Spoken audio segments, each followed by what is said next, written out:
Yo soy Emmanuel Díaz, oriundo de San Francisco de Macorís. Me hice médico en UTESA, luego me hice cirujano general en el Hospital Docente Padre Villini 2016-2020 y luego hice neurocirugía en el Hospital General de la Plaza de la Salud 2024 para culminar con el entrenamiento en instrumentación de cirugía de columna en la Clínica Misericordia Internacional Barranquilla este año. El día de hoy vamos a tratar un estudio que me imagino que alguno de ustedes se ha planteado qué tanto problema presenta un paciente con una fractura vertebral, qué carga emocional conlleva ese paciente y qué carga al sistema hospitalario que este paciente tenga una fractura vertebral. Ya que estas fracturas son las más comunes relacionadas con fragilidad ósea y son causadas por enfermedades, como vamos a ver más adelante, traumas, y el factor de riesgo más importante para esta fractura es la osteoporosis.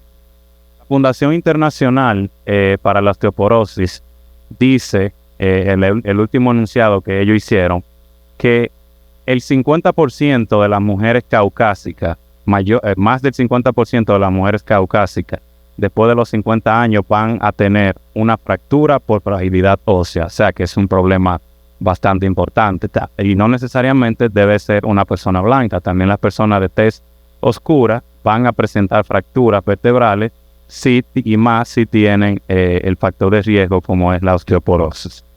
Ya en los hombres, el 20% más aproximadamente va a presentar una fractura. Y la incidencia de estas fracturas fue la mayor de todas las fracturas evaluadas tanto en hombres como en mujeres. Y son casi 4 veces superior a las fracturas de cadera, que son bastante frecuentes. Y se estima que aproximadamente 985 casos por cada 100.000 habitantes. Es necesario mencionar la importancia de una fractura vertebral y la anatomía de la misma, porque nosotros los cirujanos de columna, cuando nos llega una patología, no evaluamos una sola vértebra, no evaluamos la unidad funcional vertebral que se dañó, sino evaluamos toda la columna vertebral. Y una fractura, independientemente del nivel donde se encuentre, cervical, dorsal o lumbar, va a maltratar o va a cambiar lo que es el triángulo de economía, el cubo de economía de Duboisier, como algunos ya lo conocen. Y si esto cambia, entonces el paciente va a tener un trastorno desde la pelvis hasta el axis, hasta el atlas, y va a consumir más energía, se va a cansar más rápido. Y si la fractura está relacionada a un problema neurológico, entonces ya se derivan otros problemas, valga la redundancia, como son la estancia hospitalaria, las enfermedades que vienen con un paciente que está encamado.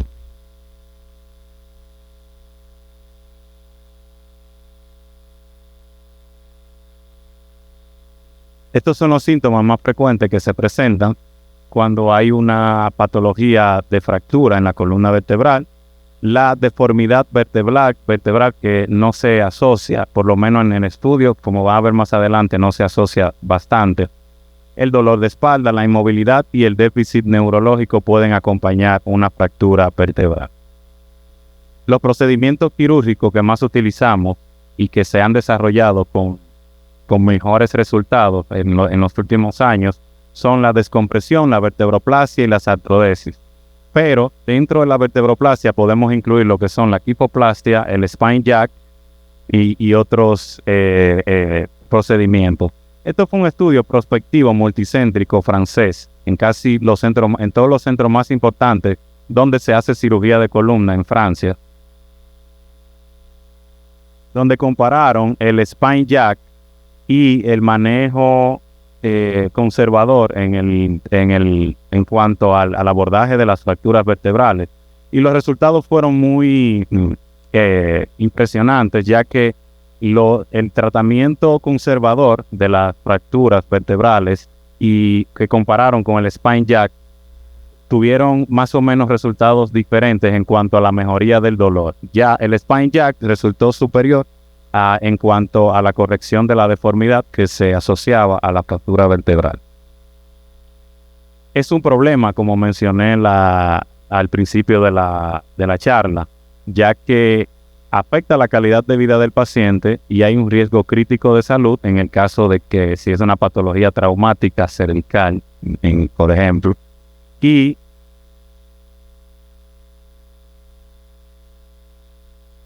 en el Caribe prácticamente no tenemos data acerca de lo que son las fracturas vertebrales. Justificamos este trabajo porque luego de si hacemos investigación en cuanto a las fracturas vertebrales, vamos a tener data disponible y vamos a crear una base científica sólida para todo aquel que quiera estudiar las mismas. Y también los principales beneficios que se van a aparecer para protocolizar en el caso de que se siga estudiando este tipo de fractura. Las limitaciones que tuvimos, las tenemos en casi todos los hospitales del centro dominicano, la falta de datos de importancia para el desarrollo del estudio y la falta de data relevante en la República Dominicana específicamente. El método que utilizamos fue un método descriptivo, retrospectivo, no experimental, y tuvimos una población de 66 pacientes, donde solo 42 pacientes cumplieron con los criterios de inclusión, y fue en enero del 2018 hasta enero del 2023 en el hospital que ya le mencioné, en el Hospital General de la Plaza de la Salud, con un método no probabilístico. Estos fueron los criterios de inclusión que utilizamos y los criterios de exclusión. Vamos rápidamente a pasar a los resultados ya para no aburrirlo más. Y en cuanto a la distribución del sexo, no fuimos en consonancia con la Fundación Internacional para la Osteoporosis, que dicen que son más frecuentes en las mujeres y más de 50 años. En nuestro estudio, el sexo masculino fue el más afectado por las fracturas vertebrales, y eso van a ir deduciendo en cuanto se vayan desarrollando las variables. El sexo femenino en un 48%. Aquí está rápidamente la respuesta al primer cuadro, que del mecanismo de fractura, la traumática fue la más frecuente en un 70% y la patológica en un 28%. En un modo mixto de patología y traumática, entonces en un 8%. Eso quiere decir que el paciente presentaba, por ejemplo, un tumor que estaba asintomático, tuvo la historia del trauma, entonces apareció la fractura. En cuanto al rango de edad, aquí vamos en consonancia con los estudios de Alvarado y Berget en el 2019, donde ellos dicen que fue más frecuente en las personas de 50 años también, y también la Fundación Internacional para la Osteoporosis. Tuvimos una desviación estándar de más o menos 12 años y este fue el rango de edad más afectado, entre 50 y 59 años. Las comorbilidades más asociadas, como en todo estudio que hacemos, la hipertensión arterial fue la más frecuente, y en este caso es importante mencionar que la osteoporosis se presentó también en 10 pacientes de los 42. La localización de la fractura vertebral, si estudiamos el raquis, al momento de estudiarlo y estudiar la fisiología articular, vemos que las zonas de transición son las más susceptibles en el caso de presentar fracturas, y es por la rigidez que hay, de la rigidez a la flexibilidad que hay, por ejemplo, en esta charnela, en la charnela dorsolumbar, que concuerda con los estudios publicados, ya que en este estudio, en mi estudio, las más afectadas fueron de T12 a L2, y en los estudios, cuando revisamos la literatura, estas son las vértebras más afectadas en las patologías de fracturas vertebrales.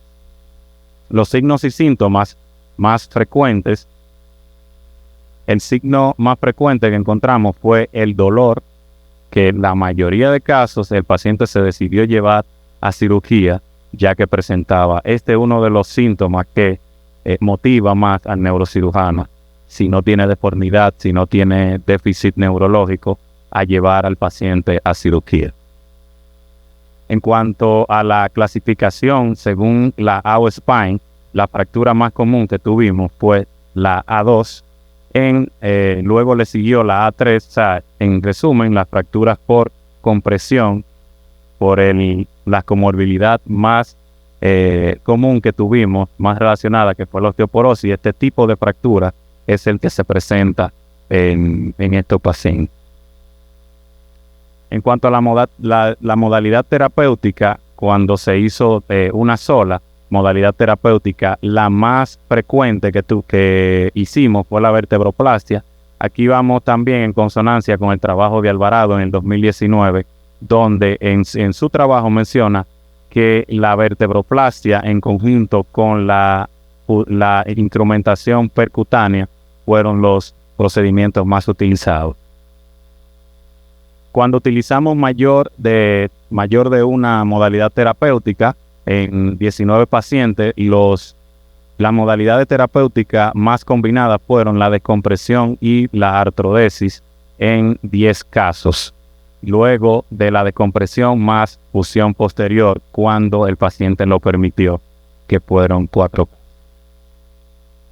En la deformidad asociada, como la fractura más frecuente fue la tipo A2, aquí prácticamente no debe haber deformidad por el tipo de fractura. Como pueden ver aquí, 34 pacientes fueron sin deformidad.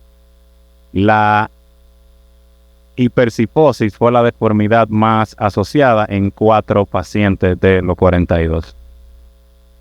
El tiempo de ingreso, como la mayoría de pacientes que se le hizo fue vertebroplastia, el tiempo de ingreso fue aproximadamente como un promedio de 4 días. Y cuando ya se utilizaban procedimientos combinados como son la artrodesis y la descompresión, estos procedimientos eran en pacientes más añosos, llevaban más tiempo de preparación, más materiales pedidos, y eso se lleva más tiempo de hospitalización, que se expresaba en estos pacientes que están entre 7 y 15 días.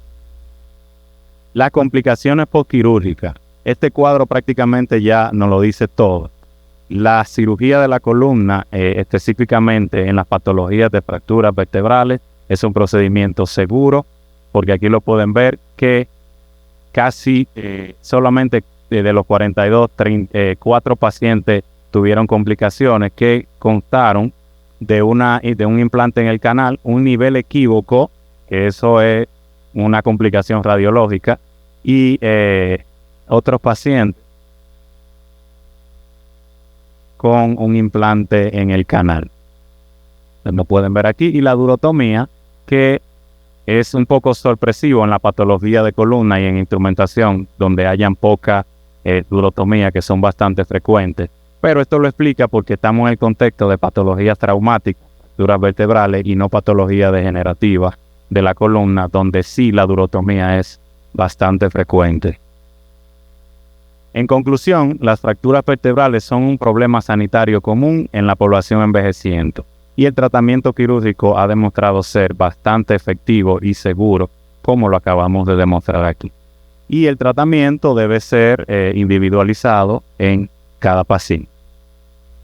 Y es de suma importancia dar un seguimiento con miras a evaluar las posibles complicaciones y obtener mejoras quirúrgicas. ¿Qué recomendamos? La realización de más estudios a largo plazo y que sean prospectivos, y que a la hora de evaluar el paciente haya mejor evaluación radiológica, mayores medidas de todos los ángulos de la columna, aunque no estemos en el contexto de una escoliosis, aunque sea una simple vértebra, dejar todo detallado de cuáles parámetros tenía esa patología. Así, a largo plazo, cuando se vuelva a reevaluar la paciente, entonces, aunque, como mencioné en el principio, aunque sea una unidad vertebral funcional que se afectó, se afecta toda la columna completa. Y crear guías terapéuticas en conjunto con departamentos como el departamento de ortopedia, con el objetivo de ofrecer al paciente alternativas estandarizadas y más efectivas. Muchísimas gracias. Bien, si hay alguna pregunta, pienso, doctor, que su trabajo está perfecto, muy bueno. Pero refleja, obviamente, que, las características del hospital. La mayoría de los pacientes tenían fracturas osteoporóticas, que obviamente, como en la plaza llega muchos pacientes crónicos, esa es la tendencia. Tal vez no es lo común en los hospitales nuestros, donde son pacientes jóvenes, por accidente de motocicleta o pacientes que trabajan en la construcción, se caen de un andamio, etcétera. Y me surge una pregunta que sería bueno debatir. Hay muchos temas en debatir en patología vertebral. ¿Cuándo sería apropiado hacer una laminectomía en un paciente sin déficit neurológico? Y la pregunta la giro otra vez alrededor. Ante la presencia de un fragmento dentro del canal, ¿hay que hacer laminectomía? La pregunta creo que sería interesante. Aquí está David Suárez, que también hizo su posgrado en el mismo hospital con el doctor Matar. Van todos para allá, entonces tendré que ir a dar la vuelta por él. Sí.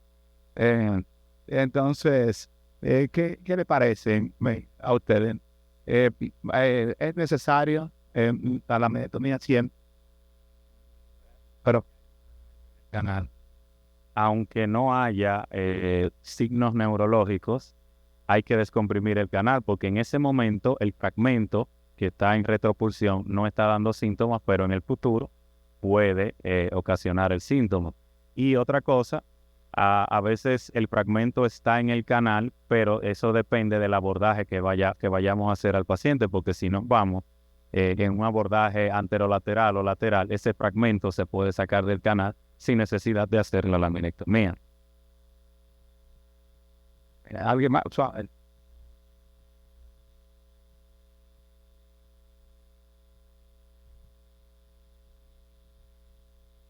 En la parte de las complicaciones, mencionas que no hubo ningún tipo de complicación, pero un ejemplo, ya aquí sabemos que en el tema de la cifoplastía, te voy a hacer una pregunta específica. ¿Qué cantidad de cemento, cuánto se acaban colocando en las fracturas? Porque para decir, ok, no tuvimos ningún tipo de complicaciones en hacer la cifoplastía o la versoplastía, ¿qué cantidad de cemento colocaban? Porque recuerda que podemos tener varios tipos de fracturas, pero en una puede estar afectado al muro posterior. Entonces, ok, decidí hacer la cifoplastía y tengo afectado el muro posterior. ¿Qué cantidad de cemento estaban utilizando en el estudio?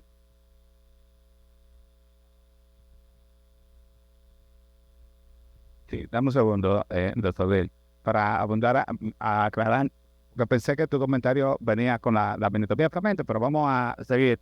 Y nos disculpan los neurólogos porque esto como que siempre genera un poquito de discusión. Mi experiencia y los artículos demuestran y revisiones actualizadas que pacientes sin déficit neurológico no hay que hacer laminectomía. Y si tiene un fragmento dentro del canal, si no hay déficit neurológico, tampoco. Y que la laminectomía está asociada a la laminectomía preventiva, diríamos. La laminectomía preventiva sin déficit neurológico está asociada a complicaciones neurológicas de nuevo y lesiones durales que que se presentan y que no podríamos evitar por la laminectomía. Encima de eso, si el paciente tiene una fractura A2, por ejemplo, y los elementos anteriores están totalmente rotos, o una fractura en split, y nosotros quitamos los elementos de sostén posterior, quitamos el ligamento interespinoso, quitamos la lámina, lo estamos desestabilizando más. Está inestable por delante, encima de eso le quitamos el arco posterior por detrás. O sea, es más iatrogenia lo que estamos haciendo que beneficio para el paciente.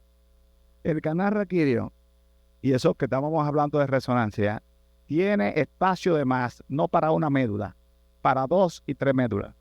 La médula espinal apenas ocupa 2/3 del canal raquídeo, a través de la mitad del canal raquídeo. Pero en fragmentos intrarraquídeos grandísimos, el paciente sin ningún déficit neurológico. ¿Para qué caer de atrás a ese fragmento? Te da trabajo reducirlo. Te va a encontrar una lesión dural, va a provocar una fístula de líquido cefalorraquídeo, se va a estar en decúbito supino por un tiempo largo, más el déficit neurológico que va a aparecer. En nuestro hospital, nosotros no hacemos la laminectomía preventiva, solamente hacemos la instrumentación con artrodesis, es decir, colocamos un tornillo y colocamos mucho hueso.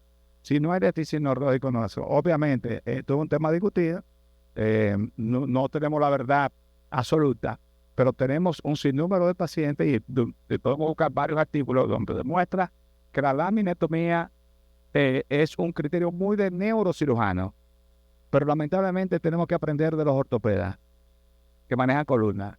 Los ortopedas que manejan columna no decomprimen si no hay déficit neurológico y le va mejor. ¿Y por qué mejor no hay ortopeda que que no? Vamos a aprender de ellos mejor y no crear una iatrogenia innecesaria. Vamos a hacer la estabilización y la artrodesis, pero la laminectomía, tengo conocimiento de más de un caso que le ha ido muy mal cuando no tiene déficit neurológico y este paciente se despierta parapléjico después de la cirugía. No sé si tiene algo más que abundar de eso, pero es nuestra experiencia personal. Pero es muy discutido el tema. Entonces te dejo el espacio abierto para que le conteste a Suárez de... Primero le contesto a usted. Si se fijan, no en todos los casos decomprimíamos. Incluso en 19 pacientes hubo procedimientos combinados. Y de esos combinados, aproximadamente 4 porque tuvieron artrodesis más descompresión. Y lo demuestra en los resultados. Una sola durotomía fue porque se descomprimió poco en realidad. Y a veces se descomprime el canal anterior o posterior, es más por la deformidad en caso de irse por delante. Sí, claro, pero si se artrodesis y se hace buena fusión, entonces no. Sí, claro. Y me disculpan, porque pido disculpas para los neurólogos que están aquí. Para la deformidad, la laminectomía no hace ningún efecto. Lo que corrige la deformidad son las osteotomías. La osteotomía de midfield son la de ponte, la sustracción pedicular. O sea, quita elementos posteriores para corregir la deformidad, pero no tipo laminectomía, sino tipo sustracción pedicular o osteotomía para arreglar o corregir una deformidad. Pero la laminectomía, vuelvo, o sea, realmente lo digo y lo repito porque para que me dijo información en este salón y una tendencia muy de neurocirujano, como que hay que hacer laminectomía, hay que decomprimir, pero si el paciente no tiene nada neurológicamente, para dejarlo y aterrizar para allá adentro y una médula dorsal que tiene poca irrigación, que no tolera mucha manipulación la médula dorsal. Y luego el paciente despierta y no puede mover la pierna. Y entonces, ¿de qué sirvió la cirugía? O sea, en nuestro hospital somos casi enemigos de la decompresión. Hacemos más estabilización. Y no ha ido de maravilla. Paciente que se opera, se instrumenta y a los días para su casa. ¿De quién aprendimos eso? Obviamente de todos los cursos, pero sobre todo, y vuelvo digo, aquí no es ortopedista, de los ortopedas que manejan columna, realmente, que mantienen estos conceptos de alineación y estabilización perfectamente bien. Y es bueno también uno como asociarse. Y a veces criticamos mucho, pero a veces vamos a ver qué podemos aprender. Que siempre hay un truco, un secreto que aprender al respecto. Por respecto a la pregunta de Suárez, de la cantidad de cemento que se introduce para una... Sí. Suárez, si te fijaste, el procedimiento más común fue la vertebroplastia y la fractura más común fue la A2. O sea, no hay muro posterior roto, por eso lo poníamos, sin miedo. Bueno, entre 2 a 3 cc, que somos muy conservadores en esa parte. Solamente la vertebroplastia dentro de las complicaciones no tuvo complicaciones. En ese estudio, todos presentaron mejoría del dolor, todos. 3 meses. Sí, realmente son procedimientos muy buenos y con muy buenos resultados. Siempre decimos que en cirugía de columna no hay malos resultados. Lo que hay muy mala elección del paciente y a veces de cirujano. Pero si la cirugía va con un diagnóstico adecuado y si le hace un procedimiento correcto, va a morir.